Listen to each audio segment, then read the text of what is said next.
Welcome back to Impact Golf. This is my favorite show of the year. We do it every year. It's about junior golf. I love helping kids. I love being involved with kids, learning the game, and trying to help them discover what's been my passion. But junior golf's kind of a tricky thing. I go to a lot of tournaments with my kids. I'm at a lot of tournaments scouting. I see lots of parents. There's lots of parents out there that they don't know what to do. There's lots of parents out there that think they know what to do. So I'm going to give you kind of some tips and ideas on when they're ready for instruction. If you want to give them some prodding, what you should be looking at and what you should be telling them, and when you should be sending them to your local PGA professional. Now, we've got 3 kids here today, 5 years old, 7 years old, and 12 years old. And that's a pretty good spectrum, and we're going to see some differences between each of these kids, how much you can tell them, where they're at, how much instruction, the things that they can and they can't do. And obviously not every kid starts playing golf by the time they're 5 years old. There's some of the best players in the world didn't pick up the game till they're 10, 11, 12, 15, 16 years old. My suggestion would be get your kids involved in junior golf. We're a lot better learners when we're young than we are as adults, as most of you know. So our first student here is Luke, and Luke's 5 years old. He's been playing golf for a few years. And go ahead and hit one for us, Luke. You're going to see, not only is Luke really, really good, but he's got what a lot of kids will have, is kind of some unorthodox movements in his swing. Feet are moving around, they're pointing different directions. He's kind of moving all over the place. And, you know, at 5 years old, I don't worry too much about that. You know, the things that I care most about is kind of giving them concepts to move into. Okay, Luke, you do me a favor. Just get set up, and I don't want you to hit it, okay? Get ready to hit it. Okay, so probably the biggest thing with somebody like Luke, and you're going to see this a lot, is I'm at least going to start the process of getting their stance a little bit better.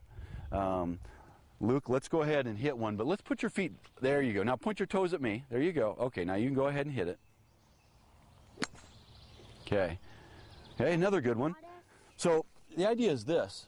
You know, if you let your son or daughter go, and they're doing a lot of these unorthodox movements, we let it go too long, at some point it's going to be hard to get them out of that. And one thing you're going to find with young kids, and this is the part that I'd probably caution you the most, you'll be able to tell when you're getting yourself and your student in trouble. You start asking them to do something, and suddenly it looks like they can't walk and chew gum at the same time, you're done. Okay? Let them go back to doing it any way you want to. They're either not ready or you're not communicating with it effectively. So another thing I like to focus on, Luke, do me a favor, just make a practice swing, but let's make sure we tap our toe when we're done. Okay, stay right there. Okay, now Luke's fighting for that balance. Now there's something I started at an early age, I call them bookends. If I can start pushing their setup to what we want it in, and then I put them in a finish position, their feet will stop moving, they'll start understanding balance. Luke, let's do that one more time before we hit it. I want you to be able to tap your toe when you're done. Hold it, stay right there. There you go. See, he's ready. He's ready. Now, you want to try to hit one and be able to tap your toe for me? Yes. Okay.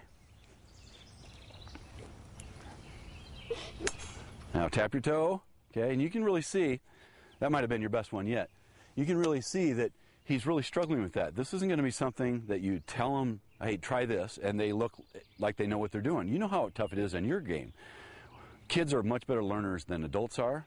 And on your younger kids, keep it simple. I like bookends. If you can try to get them in a little better setup position, if you can tell them or get them to understand a little bit of a finish position, I love tap your toe.